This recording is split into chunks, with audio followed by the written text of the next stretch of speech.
I'm Musik and you're watching Artist Life. In today's episode, I'd like to share with you some of my thoughts on how to take a famous painting and reproduce it in your way.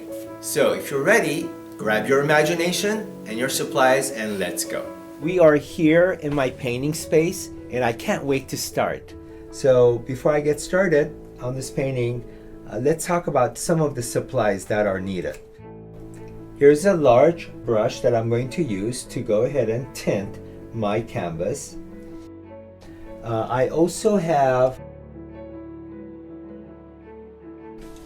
a number 2 brush, a number 4 brush, and also a number 6 flat bristle brush. At the end of the painting, I might go ahead and use a palette knife just to put my own interpretation a little bit. So I'm giving myself some artistic license to go ahead and do that. And I'll be using a palette knife just like this. Also, I will be using linseed oil. And a 12 by 18 canvas is what I will be painting on. But over here, if you look, I will be using this palette paper that I have and also a palette cup that goes along with it. And the colors that I will be using to paint this would be alizarin crimson, cadmium yellow, Prussian blue, titanium white, ivory black, and that raw sienna over there that's kind of like sliding off the palette paper. So I am ready to start. Let's do this.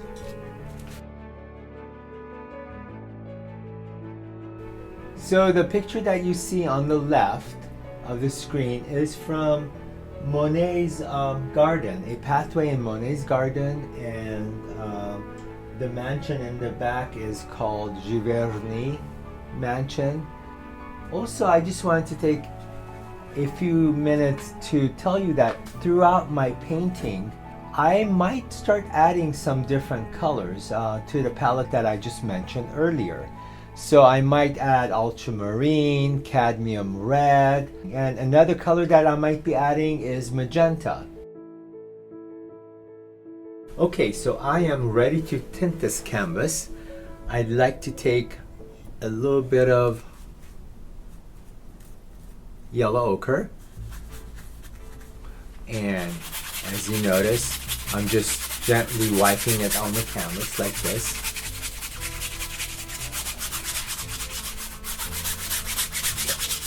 So if you notice the mixture that I have here, it's not too thin, it's not too thick. So you really need a good mixture with the turpenoid, because if you use too much turpenoid, it could break down the paint and it's not going to be usable. So try not to use too much turpenoid and get the consistency correct, in other words. So here, if you notice, I have a paper towel.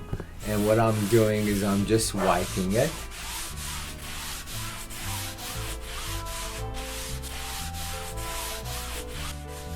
And just wipe this off, and we need a little bit more ochre. So let's just take care of this. Okay. Now I've chosen to go with this color, and it will really help me to just create a nice balance between my darks and my lights.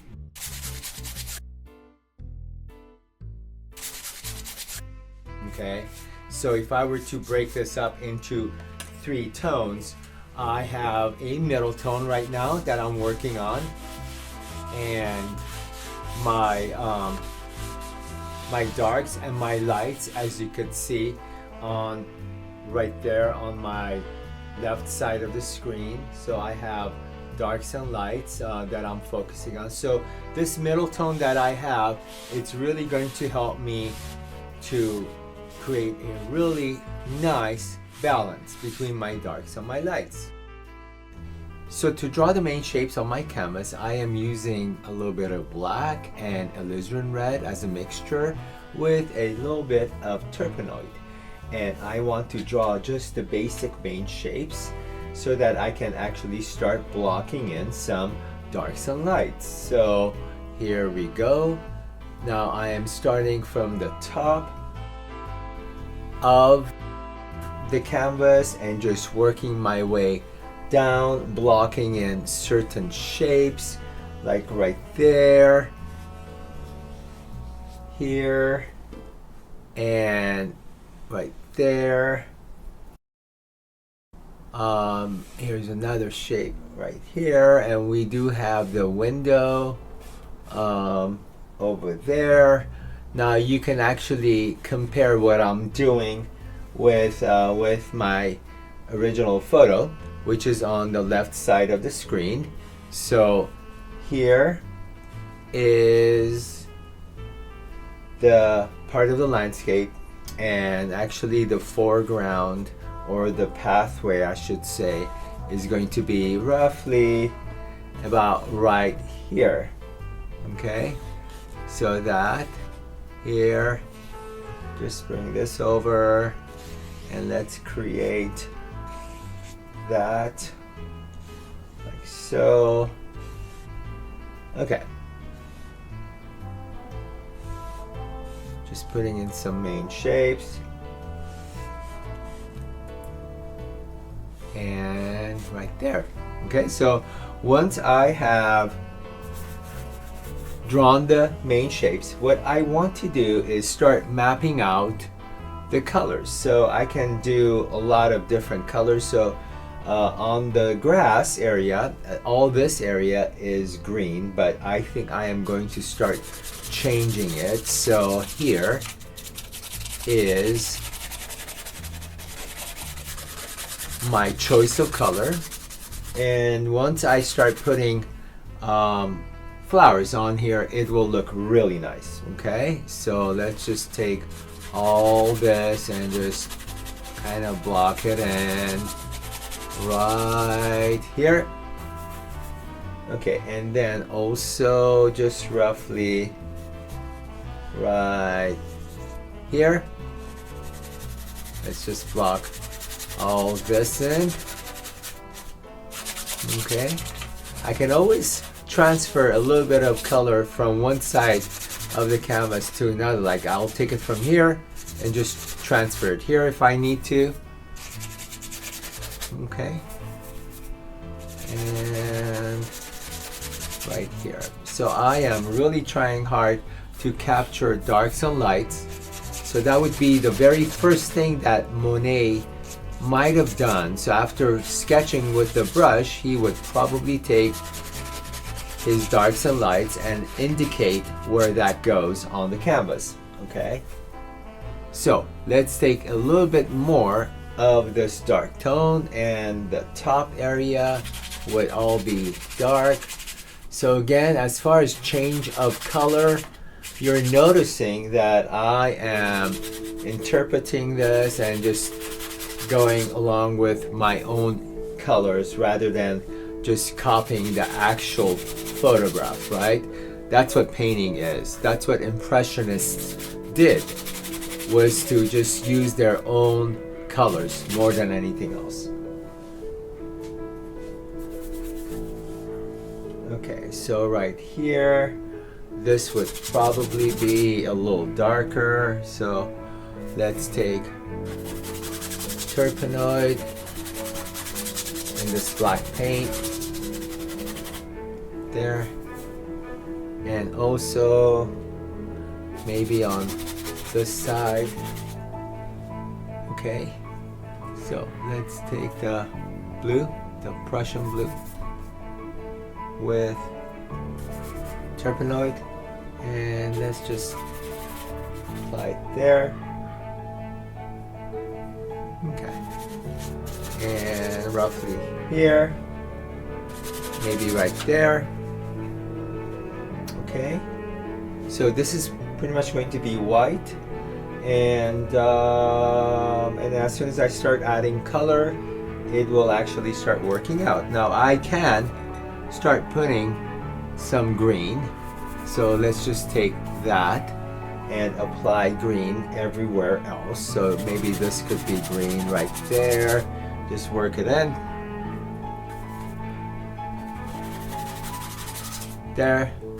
Let's take a little bit more of that green and say this area is going to be green. Okay, like more like there. And most probably here. Okay, so, and let's just bring a little bit more right here. Okay, there. Okay, so just to show you a couple ways of how I plan on holding my brush. The first way is like this. So if you take your brush and hold it with sort of like the tip of your fingers, and sometimes when you move the brush this way, it kind of goes inside of your palm, and then as you apply the paint, you can easily, okay, so I'm grabbing the paint now, you can easily apply the paint on the canvas. So what we're doing is like this, just to give you an idea of how easy it is to do that. Take this and just quickly apply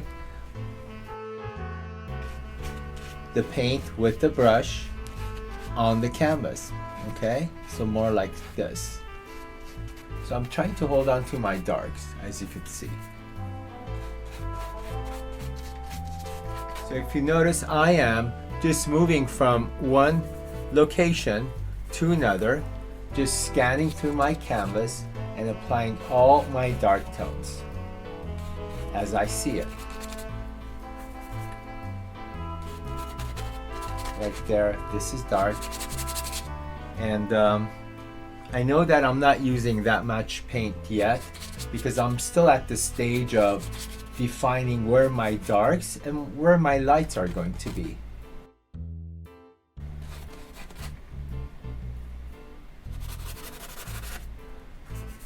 So it is very loose, and sometimes I get comments of people telling me that, you know, it stays so loose for a long time and all of a sudden it comes together.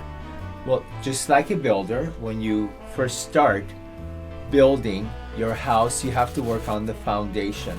And by me applying all these changes, like my dark tones here, let's see, you have some dark tones here,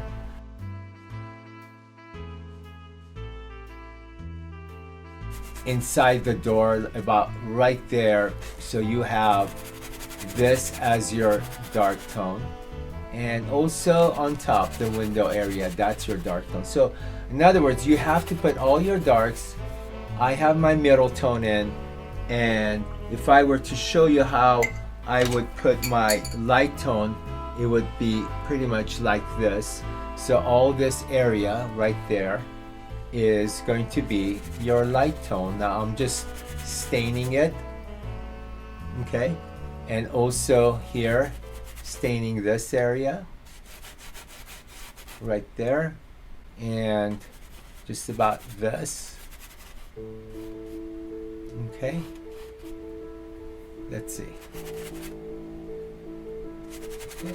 So all this. Now it's okay if it's not pure white. It's definitely okay. It's not a big deal. Okay. And let's just put this dark tone there. That's going to be like a window of some sort. Okay. And then whatever is left, you can just apply it here on the landscape. Okay, like that. That's totally fine. Okay. Okay, so let's look at the shadow. This is like a shadow. Anytime that I see something that I could exaggerate in my painting and make it look better and more painterly. For example, like this shadow. If you notice, it's very, very soft, barely noticeable sometimes. But then when I'm painting it in, it's a little bit more contrasting against whatever else I have going on. So if you notice, this is going to be my shadow. Okay, and again, I am not using a lot of paint. Okay, this area here, I would like to leave it light because it just gives a dramatic effect to my house. Okay, so now that I have something there that's like a shadow, let's put the dark tones in. So I'm just using black right now with linseed oil. Okay, and let's just bring this in here.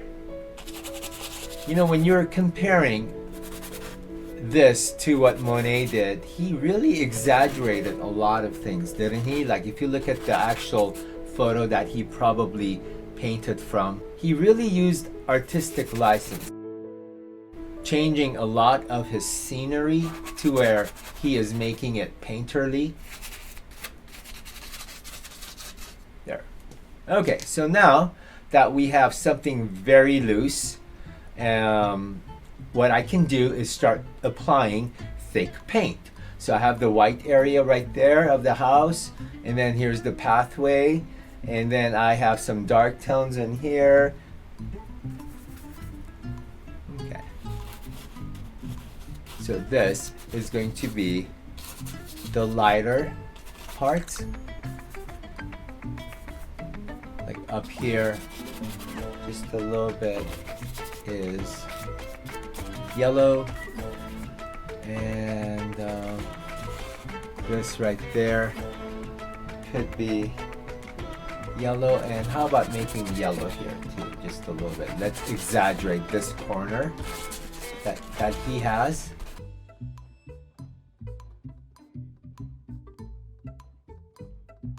There's some yellow here too.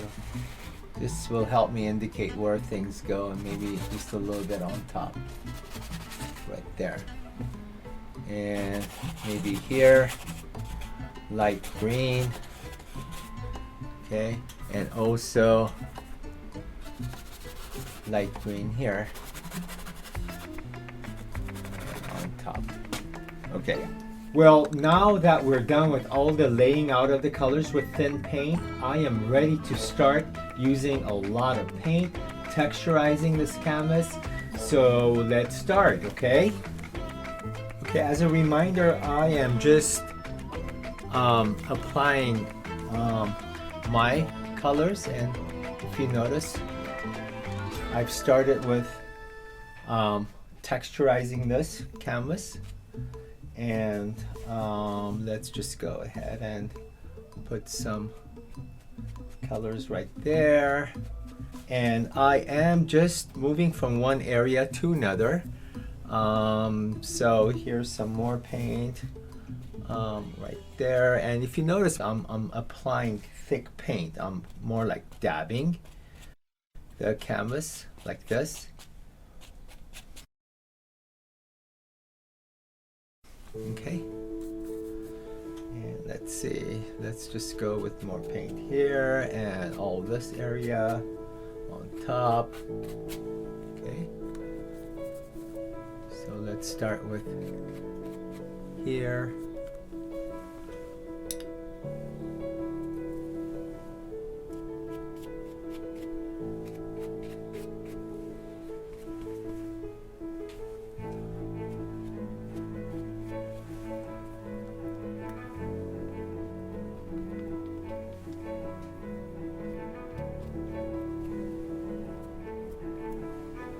So let's just apply some more paint here, and how about some more right there.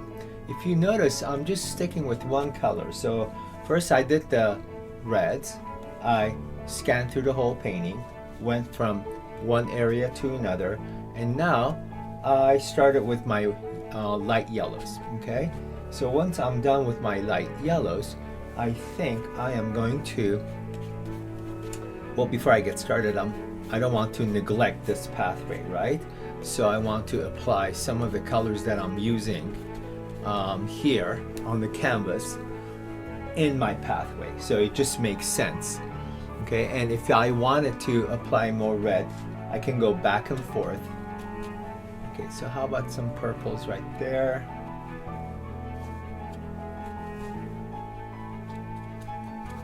There, if you look at the left side of the screen, the example that I'm using, I'm being influenced by it, but I'm not really holding on to what is in front of me, am I? I'm just applying a lot of my own interpretation. Okay, so Monet actually paints with bright colors, so there's really not that much graying down that's happening. I'm just applying the paint somewhat directly from my tube. Okay, so let's use a little bit of ultramarine blue as well.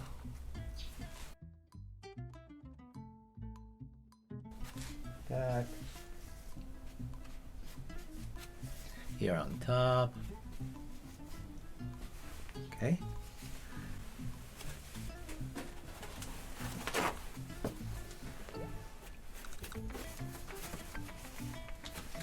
Okay, so I want to switch to black because I want to go ahead and just revise or refine some of these dark tones right there.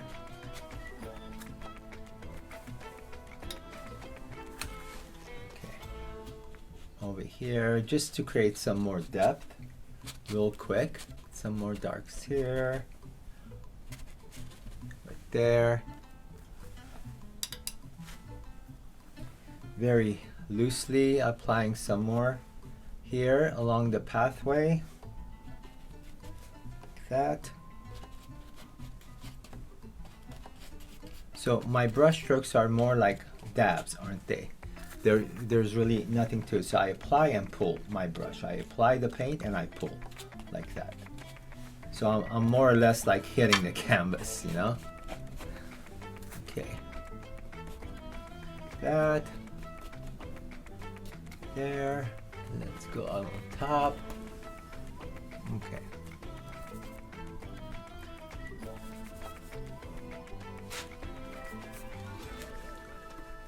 There. How about some on top right there?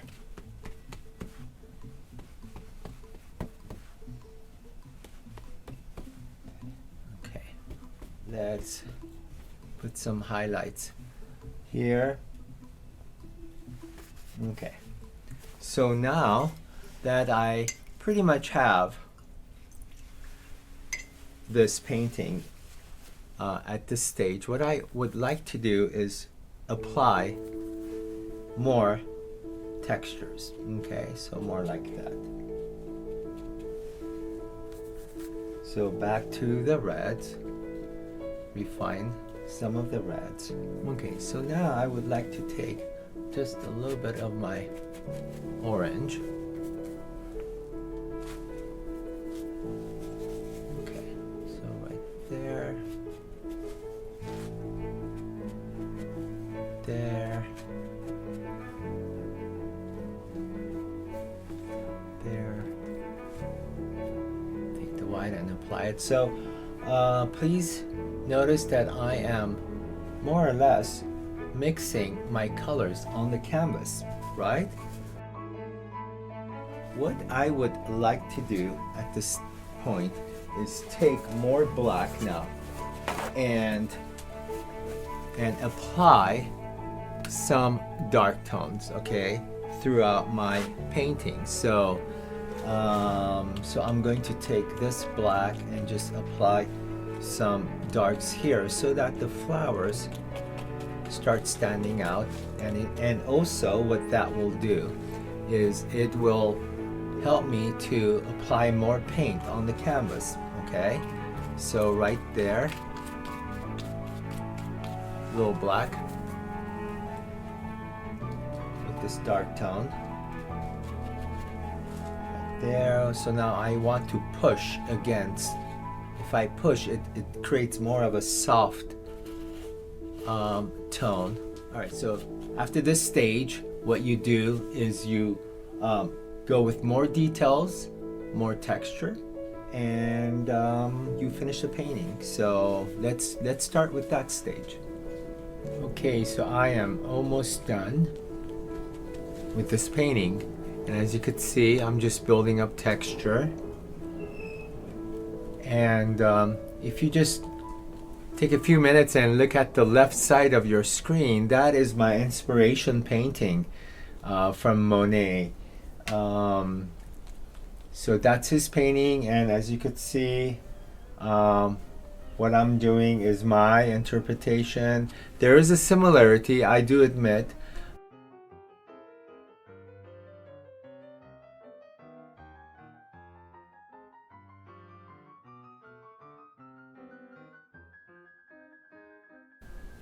It is coming together. I'm really liking this painting, and I hope that you really got something out of this. And when you do paint like Monet, I hope you can use some of these techniques that I passed on to you.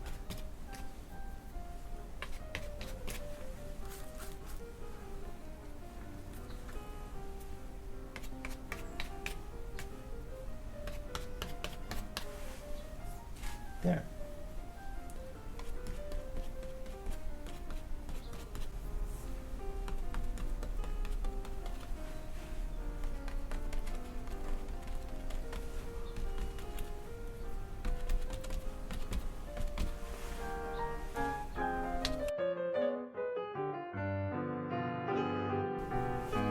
Unfortunately, our time is up, and I hope you enjoyed this episode of Artist Life, working from one of Claude Monet's painting. If you have any comments, you can always contact me. The contact information on your screen, or if you're watching this through YouTube, again, don't forget to subscribe and like. So till next time, happy painting. Bye.